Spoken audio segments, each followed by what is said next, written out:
Everybody know the Lord is faithful. In you I move. In you I live. In you I move. In you there's nothing I can't do. My declaration. That's it. All dependence on you. All of my needs said. All of my needs. If it wasn't for you, Lord, I'd wither. My declaration of dependence. Every breath said, and every step is all of dependence. All of my help said, comes from the Lord. He is my wealth and my grace. That's it. Can I get everybody to clap your hands with us? Come on, let's make this one big choir. Come on. Great is thy son. Great is thy. Everybody know he's great. Faithfulness. And because God, you've been faithful, great is mine.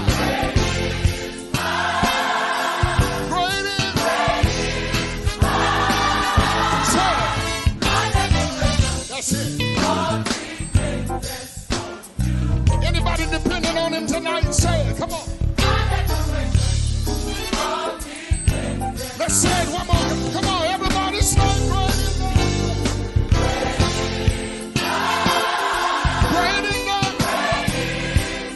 I dare you just wave your hands in it. Come on, he's been faithful. God, we thank you for being faithful. Come on, say it. Great is God.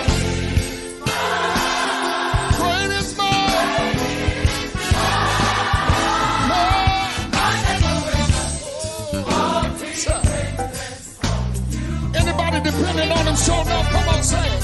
My declaration, all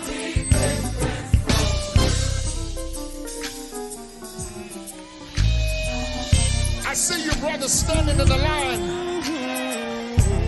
ready to put in your resume for a job. I see you, lady, that you're sitting at the table counting all your money, but everything don't add up. Say it. Yes, I am. I depend on.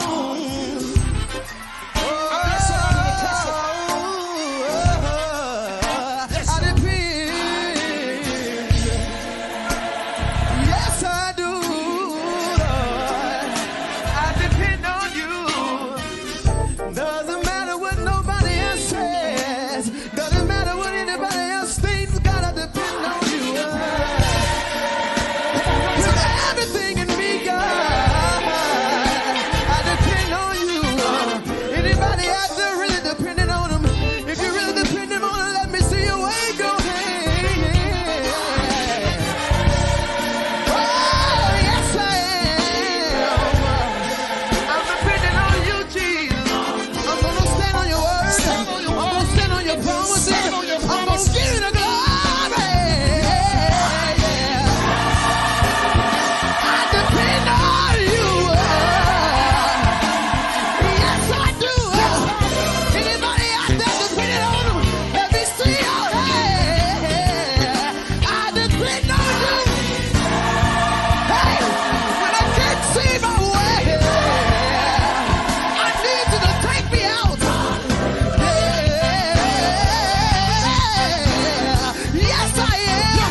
Well, good morning and praise the Lord, everybody. This is indeed the day that the Lord has made, and I believe we ought to rejoice and we ought to be glad in it. This is 8 at 8, and I am your host, Jerome Danage, Senior Pastor of the Providence Church, and I am humbled and honored that you have decided to hang out with me for these brief devotional minutes. Please join me in a brief word of prayer as we ask God's blessings over our time together this morning. Eternal God, our Father, we come in the name of Jesus, grateful for this gift of life. Thank you that come from your hand.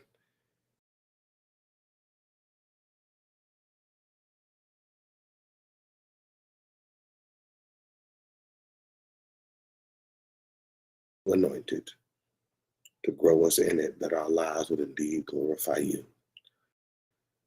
It's in Jesus' name that we ask it all. Amen and amen. Excuse me. Well, good morning again to everybody on the conference hall and everybody on Facebook. It's good to see y'all. It's good to be seen by y'all. Thank you again for your faithfulness and attending to this devotional and allowing it to be a part of your daily routine. It is indeed necessary, I believe, for us to have a devotional life that helps to spark and to speak. It's in those intimate moments where God ministers to our soul about what is happening and what is ongoing. All this week, we've been spending some time talking about love. It was spurred on by my friend, Pastor Prelude, and I just felt like it would not be robbery to continue in it, because it is definitely a topic that we need to unpack so that we can understand. A topic we can unpack so that we can understand. And all of us were born into families that where love may have been expressed on a daily basis, and it's something that we understood. And then there's some of us where it wasn't, and so you have to unpack it so that you get a better clarity about what's required of you. Listen to the words from John the Revelator in John chapter 13, verse 34 and 35. He says, from the King James Version, "A new commandment I give unto you, that you love one another as I have loved you, that you also love one another. By this, all men know that you are my disciples, if you have love one to another." A new commandment, a new commandment, a new commandment, a new commandment. Piggybacking off of the Mosaic law, Jesus says, "A new commandment I give you." This doesn't delineate or take away from the other commandments that have been given to us and instructed to us, but a new commandment I give unto you, that you love one another as I have loved you. And here's the tie: by this, by this, by this, all people will know that you are my disciples. In this particular passage, Christ asks of us to be unselfish, to be generous, to be concerned, and active in our love or faith towards Him.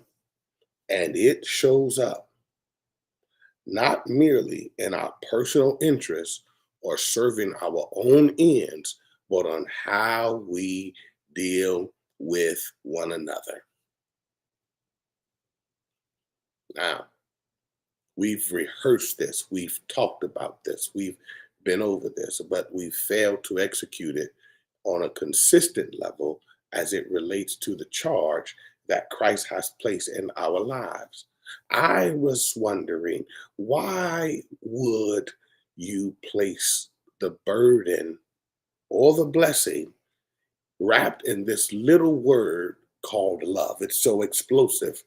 The word is so explosive that it's written over 500 times in many different ways in both the Old and the New Testament.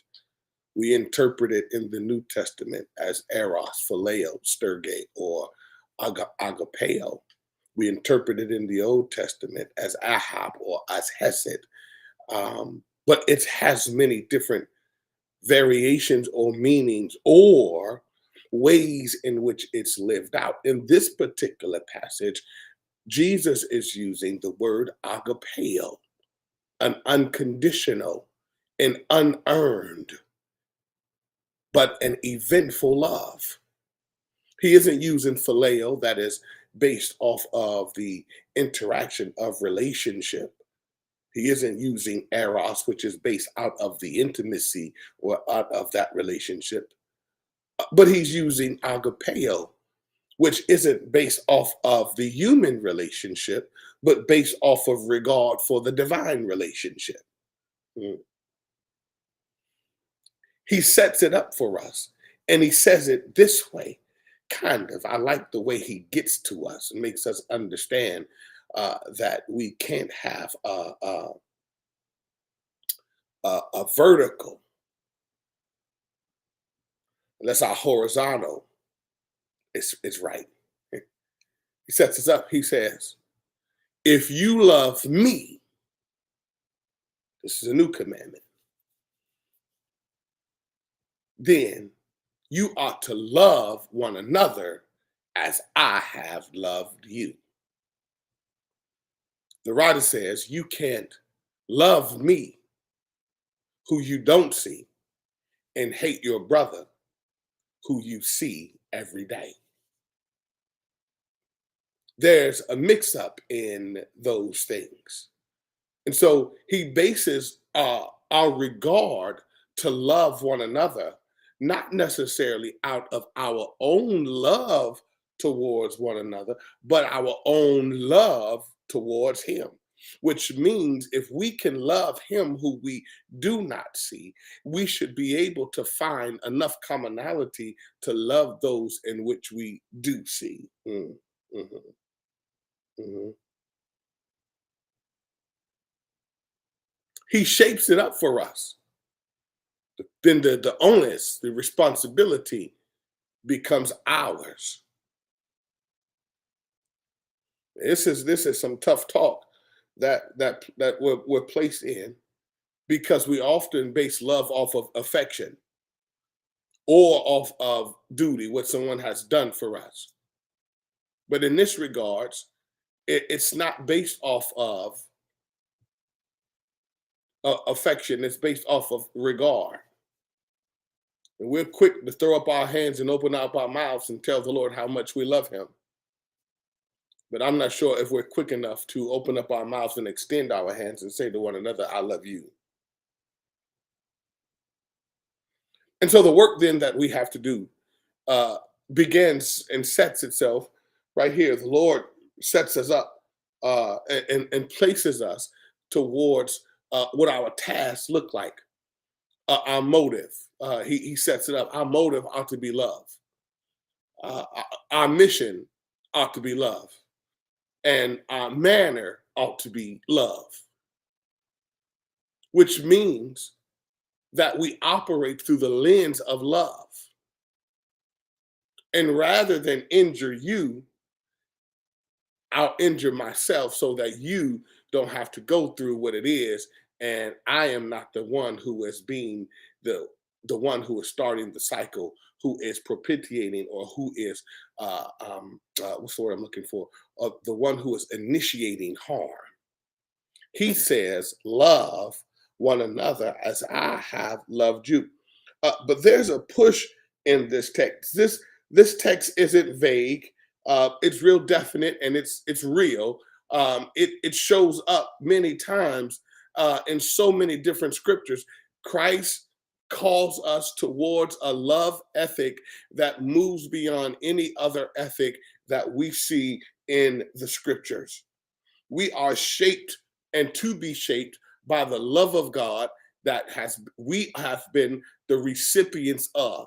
We are to be shaped by the love of God that we have been the recipients of. We are shaped by the love of God that we are the recipients of. Oh, how he loves me. We're shaped by his love, which intimates to me that not only are we to be shaped, are we shaped by his love, but we are to then share in his love. Everyone say share in his love, which means there are going to be some people in our lives who we believe aren't worthy of our love, but deserve it anyway. Watch this. The writer says, while we were sinners, Christ yet died for us. Not that we earned it or deserved it or merited it, but he shared it with us and for us, which means now, beloved, you and I have a responsibility to then share that same love. Same love. We're to share that same love, that while we were untouchable, while we were unlovable, while we were unkind, while we were steeped in sin and seeking far from the peaceful shore, very deeply stained within, sinking to rise no more. It was, the writer says, love that was shared for us that lifted us. And now, safe am I. And so the call of Christ towards us who say we are followers or are disciples is extended through us. But watch this. There's another side of this coin. When we deny living that love out loud, we incur a failing in our faith. In that particular moment, we miss what is distinctive, my God, and characteristic of who we say we are. Distinctive, yes, distinctive. There ought to be some distinction between the child of God. There ought to be. There ought to be some distinction. Oh my God. We like to say it in testimony time, like I don't look like what I've been through. But you ought to look like who carried you through it. There ought to be some distinction. There ought to be some distinction. There got to be something about you that separates you from everybody else. There has to be some distinction. And Jesus says that distinction ain't how much you shout, ain't how many hands you lay on people, ain't how much you talk in tongues, ain't how much money you have, ain't how many miracles that the Lord performs through you. He says that distinction is love. It's not how clearly you articulate and enunciate, squall, holler, shout. It's not, and as much as in you serving or doing this and doing that, he says the distinction is shaped in how you love.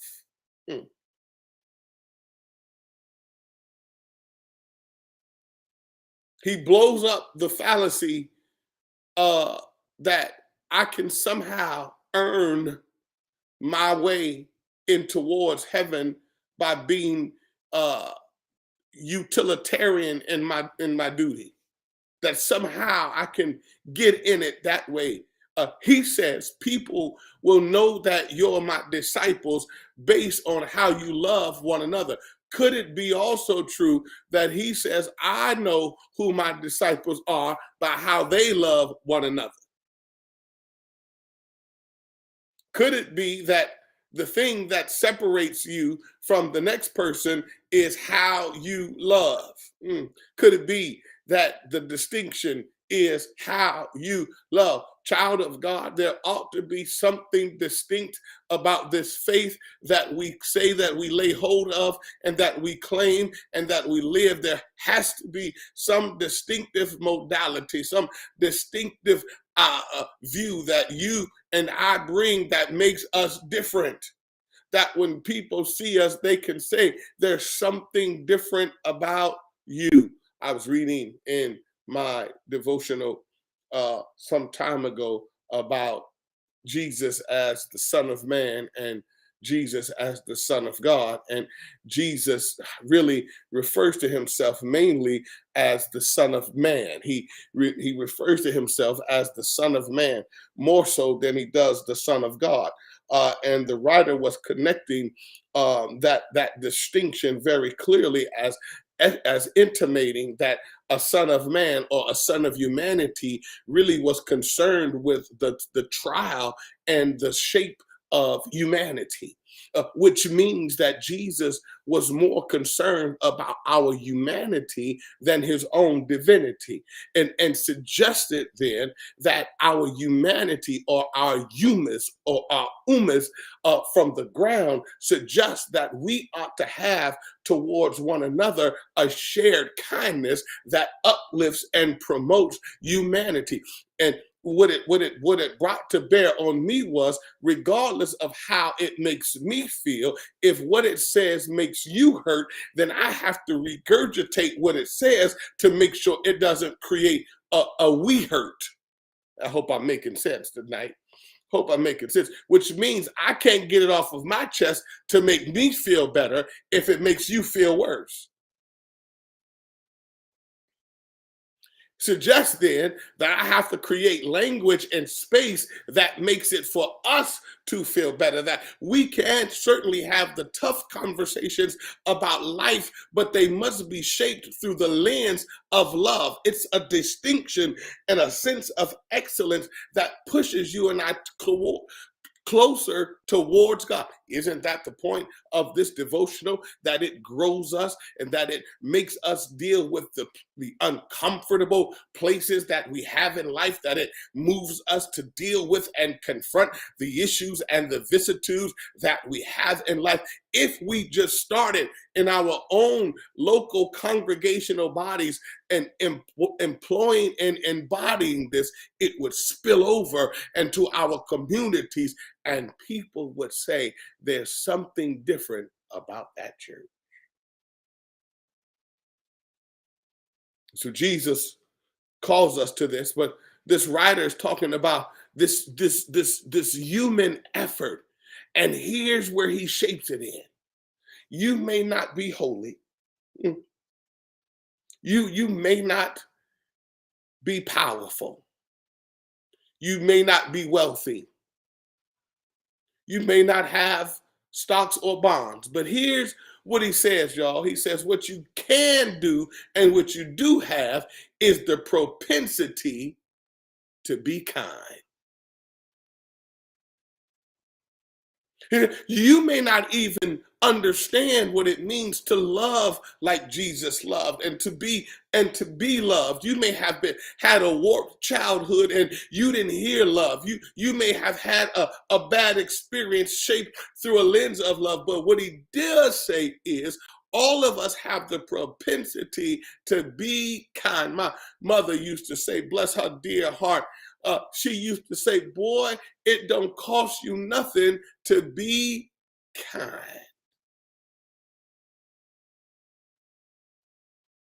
And so this call that Jesus has shaped for us is a call of distinction that people can point to something different about us. Now watch this, and I'm out of your way. I had to give you a little extra because you're going into the weekend. But he says, they will then know that you are my disciples. And watch this, y'all. He doesn't say it for our benefit. It isn't that we get the benefit. It's because it gives him glory. It gives him the doxa. People will then ask the question, how is it that you can still smile when gas prices are over $5? How is it that in the face of grief, you can still have some sense of hope that things are going to be all right?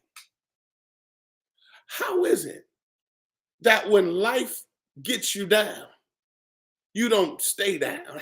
How is it that when things don't seemingly work out the way you want them to work out, they some kind of way work out for your good in the end? How is it that you're able to hold on to some faith that you can't see, but you certainly can feel? How is it that you're able to stay in love with this God that doesn't always do it the way you want it to be done? How is it are you able to articulate this faith in the midst of perilous and pandemic times? How is it?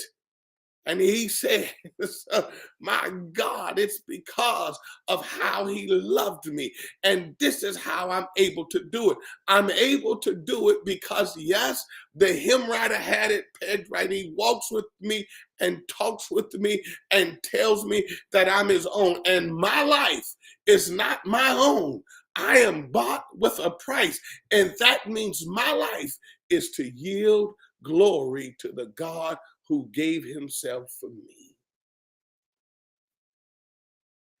You say, Pastor, how is it that I'm able to be sustained in this? Well, no, you're sustained in this because this God sustains us. I pulled up to the gas tank and I had my hopes set not in the fact of the gas prices, but my hope set in the God who allowed me to be able to handle the gas prices. Mm.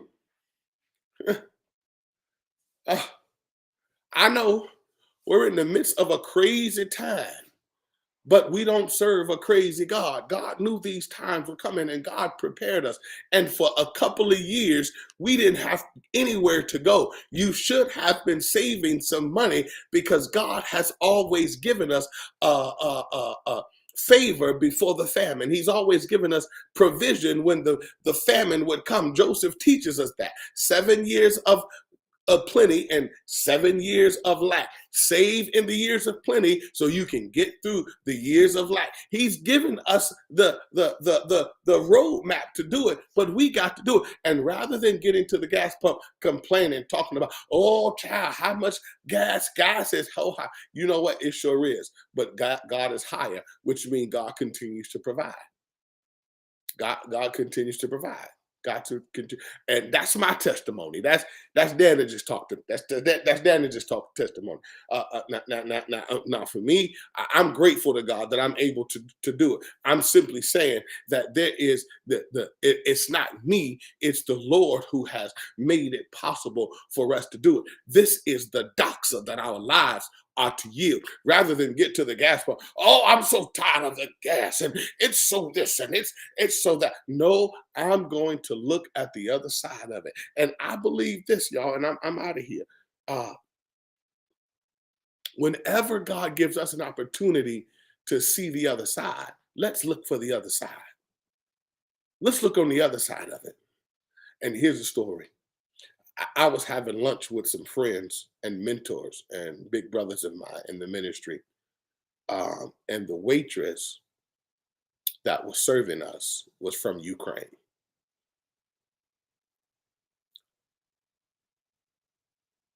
One of my big brothers picked up on her language, her linguist, and asked her where she was from. And she began to tell us that she is from Ukraine. And so he probes her as he does. He's a prober and says, How is this affecting you? Uh, and in that moment, she moved from the waitress to a sister. Mm. She began to talk from her soul. And she talked about how it's crippling her family, that a bomb was dropped in front of her house, the house of her brother and her parents. And she says, what bothers me in this country is you all complain about things that don't matter.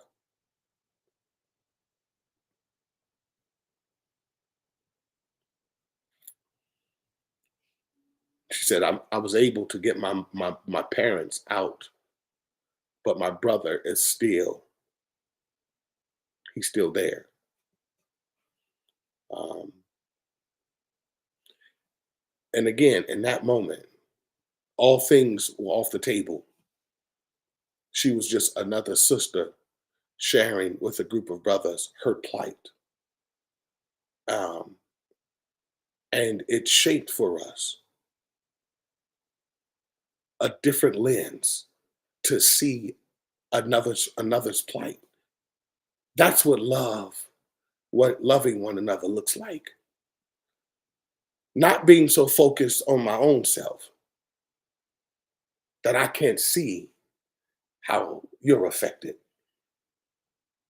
It doesn't mean that I have to be a doormat. It doesn't mean that I have to be so ingratiated into pushing myself away. It just means I have to be attentive to what it is you are going through. When we do that, then we show that we are his disciples.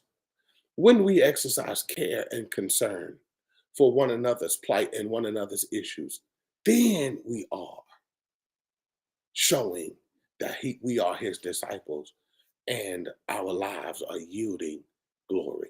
Don't be so personally vested in yourself that you miss the blessing of being personally invested in other people. By this, all people will know that you are my disciples.